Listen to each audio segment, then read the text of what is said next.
নানা সংকটে ভুগছে সিলেটের চা শিল্প।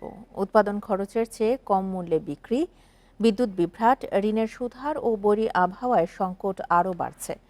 এছাড়াও ভারত থেকে চোরাই পথে আসছে নিম্নমানের চা। গত বছর রেকর্ড পরিমাণ উৎপাদন হলেও এবার লক্ষ্য পূরণে দেখা দিয়েছে সংশয়।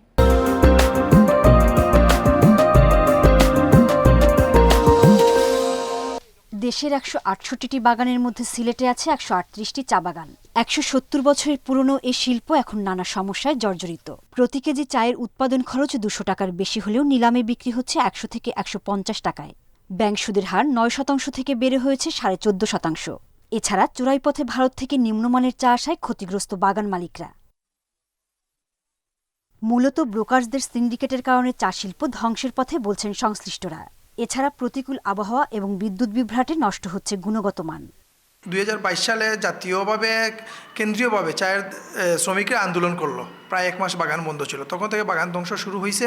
২০২৩ সালে এসে দরপতন, মানে ৮০ টাকা ৭০ টাকা কেজি চা বিক্রি হয়েছে। যে চার উৎপাদন ব্যয় হলো ২২০ থেকে ২৫০ টাকা, ওই চা বিক্রি হচ্ছে ১০০ টাকার নিচে।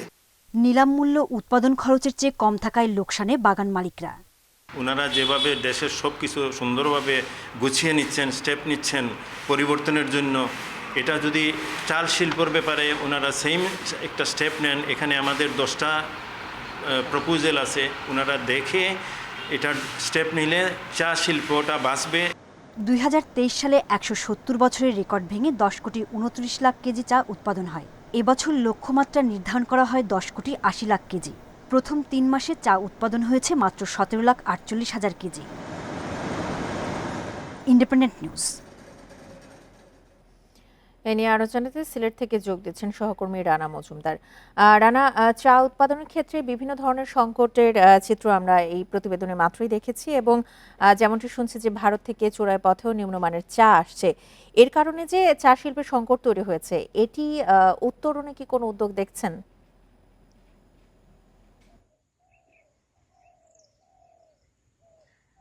দেখুন, আসলে সিলেটের যে ব্যবসা বাণিজ্য, সিলেটের পর্যটন বলেন, সবকিছুই মূলত বলা যায় যে এই যে চা শিল্প নির্ভর।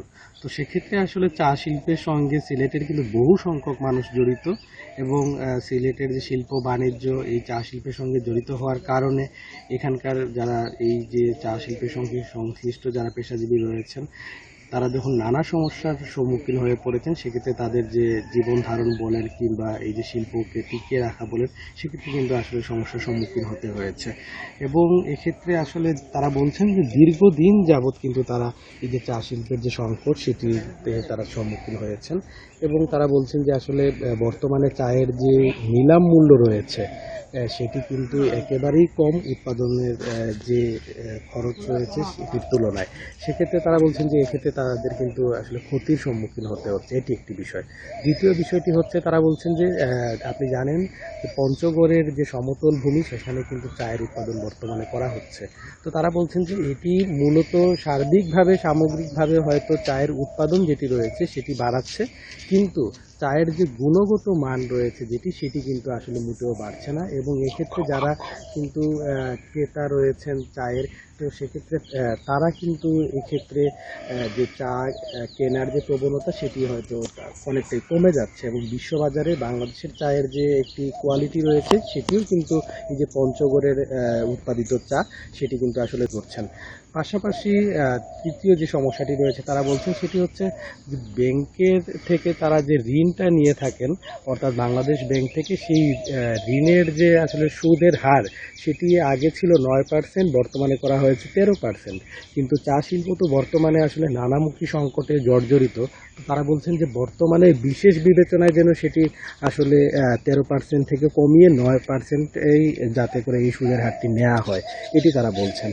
পাশাপাশি আরেকটি বিষয় যেটি আপনি উল্লেখ করেছেন, যে বাংলাদেশে কিন্তু আসলে ভারত থেকেও কিন্তু চোরাই পথে চা আসছে। তো সেক্ষেত্রে তারা বলছেন যে এই যে ভারত থেকে যে এই ধরনের চোরাই পথে চা আসে, সেটিও কিন্তু আসলে বাংলাদেশের যে চায়ের বাজার রয়েছে সেটি ধ্বংস করার পেছনে একটি অন্যতম কারণ। তো তারা চান এই যে অন্তর্বর্তীকালীন সরকার যারা রয়েছে বর্তমানে দায়িত্বে, তারা যেন চা শিল্পকে টিকিয়ে রাখার জন্য কার্যকরী পদক্ষেপ যেন তারা নেন, এটি হচ্ছে তাদের বর্তমানে চাওয়া।